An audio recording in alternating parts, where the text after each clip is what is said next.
पर चर्चा करने जा रहे हैं वह है आनंदमयी माँ की जीवनी। आनंदमयी माँ का जन्म 30 अप्रैल 1896 में पूर्व बंगाल के एक गांव खेवड़ा में हुआ था, जो अब बांग्लादेश का हिस्सा है। उनकी आध्यात्मिक साधनाओं के कारण उन्हें भारत के आधुनिक समय के प्रतिष्ठित रहस्यमय संतों में से एक माना जाने लगा था। उनकी आध्यात्मिक ऊर्जा को उत्तरी और मध्य भारत में उनके द्वारा एवं उनके नाम पर स्थापित किए गए कई आश्रमों और संस्थानों में अनुभव किया जा सकता है। इनके पिता श्री विपिन बिहारी भट्टाचार्य बहुत धार्मिक प्रवृत्ति के निष्ठावान वैरागी पुरुष थे एवं उनका संसार के प्रति तीव्र वैराग्य था। उनके पिता अक्सर रात भर भजन गाते थे। इनकी माँ का नाम मोक्षदा सुंदरी देवी था। माँ को बचपन से ही भजन पसंद थे। उन्हें बाल्यकाल में ही कभी कभी भाव समाधि लग जाती थी। फरवरी 1909 में 13 वर्ष की आयु में माँ का विवाह श्री भोलानाथ जी के साथ हुआ था। उनका पूरा नाम श्री रमणी मोहन चक्रवर्ती था। विवाह के बाद श्री माँ अपने पति श्री भोलानाथ जी के साथ 1914 में अष्टग्राम आई। माँ का पारिवारिक संस्कारों के कारण बचपन से ही सबके प्रति सेवा का भाव था। माँ के अनुसार अप्रसन्नता से की हुई सेवा व्यर्थ होती है।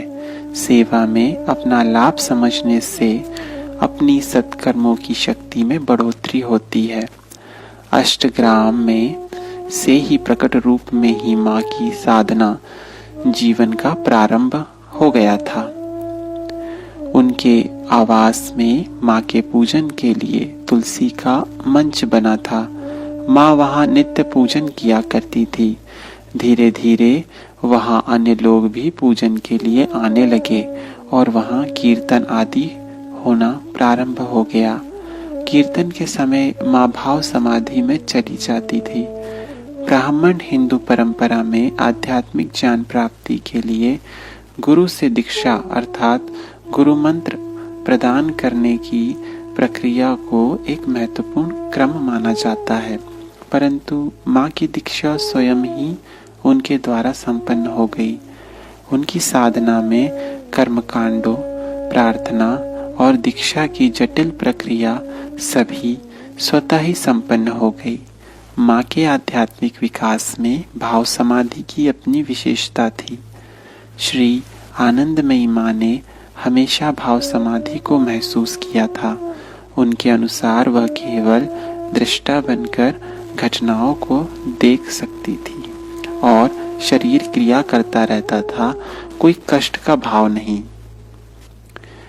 इन घटनाओं के क्रम में महत्वपूर्ण साधना का कर्म तब प्रारंभ हुआ जब माँ ने 1922 में आवश्यक कार्य को छोड़कर बोलने के बजाय पूर्ण मौन रख लिया। आध्यात्मिक कर्तव्यों के साथ उनके जीवन में साधना का क्रम भर अनवरत चलता रहा तथा 1928 से उनकी लोकप्रियता बढ़ी। ढाका में शिष्यों ने उनके लिए एक मंदिर बनाया था, लेकिन यह पूरा हो गया तो सुबह छोड़ दिया और पैसे के बिना और अक्सर कंबल के बिना ठंडे तापमान में लगभग 1 वर्ष के लिए एक लावारिस शिव मंदिर में रहना प्रारंभ कर दिया। 1932 से लगभग अगले 10 वर्षों तक माँ भारत के देहरादून शहर और उसके आसपास में रही। यहीं उनकी लीला का स्थान रहा। वह किसी भी एक स्थान पर केवल कुछ ही दिनों या हफ्तों के लिए रुकी। उन्होंने निर्बाध यात्रा की शुरुआत की। आनंदमयी धार्मिक समारोहों में भाग लेने भारत के आश्रमों में यात्रा करने के उद्देश्य से विभिन्न तीर्थों पर गई। 1982 में माँ ने कनखल में अपना जन्मोत्सव मनाया। 27 अगस्त 1982 को लगातार स्वास्थ्य में गड़बड़ी के कारण उन्होंने अपनी देह का त्याग और सदा के लिए अपनी लीला को समाप्त किया।